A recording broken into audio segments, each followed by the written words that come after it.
Hi Facebook, Emma Davis here. I'm a veterinary coach, career coach and a business coach, and I'm talking to you today in a quick live about living in alignment with your values, and doing 30 days live, and had a great weekend living in alignment with my values of growth. I've been at a coach weekend, hey, Anna. And definitely growth is one of my highest values, so that's something I've been investing in of late. So why do you want to live in alignment with your values? Because that is where happiness is, true contentment, and just basically knowing that you're in the right place in the right time. But oftentimes lots of people are living without knowing what their core values are. And so I'm just going to run you through a quick process to work out what your core values are. And then you can make sure and check whether you're living in alignment with them, because that's where happiness and fulfillment is. We want you all there. So to know what your values are, what you need to do is think about times that made you really happy and made you like a really positive memories for you, and to think about what it was about those times that make it such an important memory for you. So it might be the birth of your child, it might be the day you got married, it might be spending time with good friends, it might be the day you got your degree. Whatever positive memories are, your most positive memories, then have a think about what they were, identify the time, and then I think about why that time was so special to you. And then there's often some clues to your values in that. And then, so write down as many as you can. And so values, there's up to 400 different values that you can think of. So you might come up with lots of different terms and ideas. So just jot them all down. So think about the days that were really good and were great to remember, what was good about them, and what, whether it was family or whether it was health, whether it was finances, when you got the biggest paycheck, or whether it was the birth of your child, again, family, you'll start to get familiar with what your values are. And the other thing you can do is think about the times that you got really upset and the things that really made you upset in life, and think about why that is. And usually when we get really upset, it's because our values are not being met or they're being actively opposed.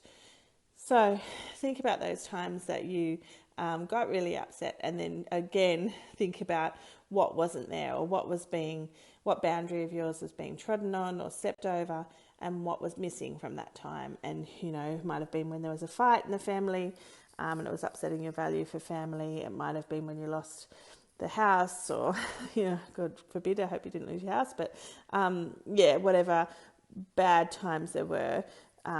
Think about why they rocked you so much, and that will again give you clues as to what was missing, what was out of alignment with your core values, and you can start to understand what's really important to you. So that's stage one, is getting a feel for the terms that might describe your core values. And then from there, you want to group them. So basically, if family is coming up a lot, then obviously family is one of them.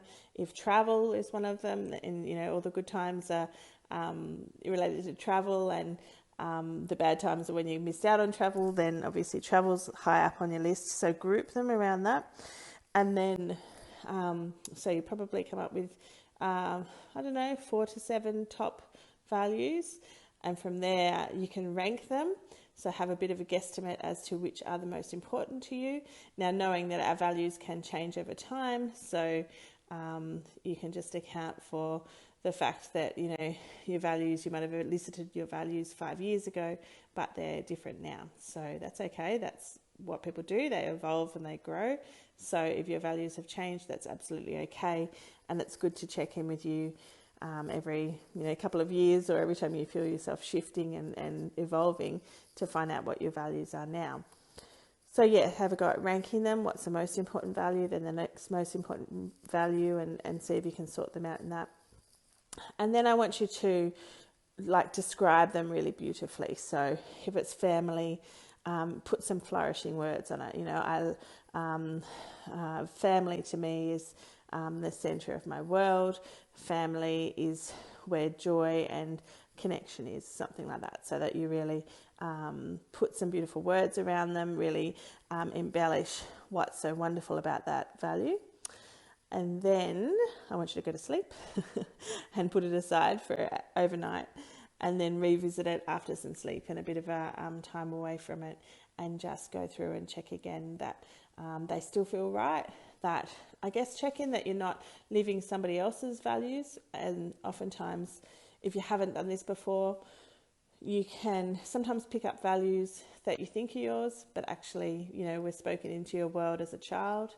And if you've just written them out once and then you just have that 12 hours off to have a bit of a rest and let it settle, then, just hold that question in your heart when you go back over your list and just say, are these mine? Are they really mine? Or is it something that I think I should do? Is it truly me and what my heart and my intuition is telling me? Or is it something that I think I should do? And if it's a should, then it's most likely been spoken into your world from somewhere else, from society or from family or from, when you're a child, and you might be carrying around a sense of discontentment because you think this is your value and you're trying to live in alignment with it, but it's not actually your core value. It's something that you feel like you should do, and should is never good.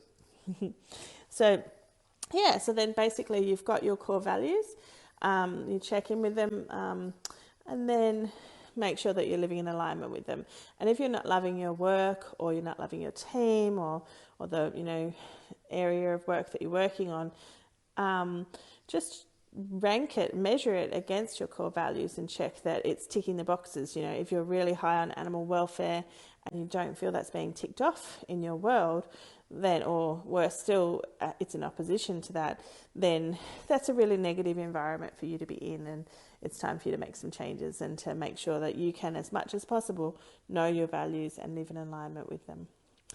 Okay, so tips on how to live in alignment with your values. You work out what they are, taking you through a process of working out what they are by looking at the highlights of life and the lowlights of life, and working about what was great about the highlights and what was bad or missing in the lowlights, to elicit that list of values or possible values. And then you want to group them to identify, it's definitely families on there, definitely money's on there, definitely health is on there, definitely travel is on there.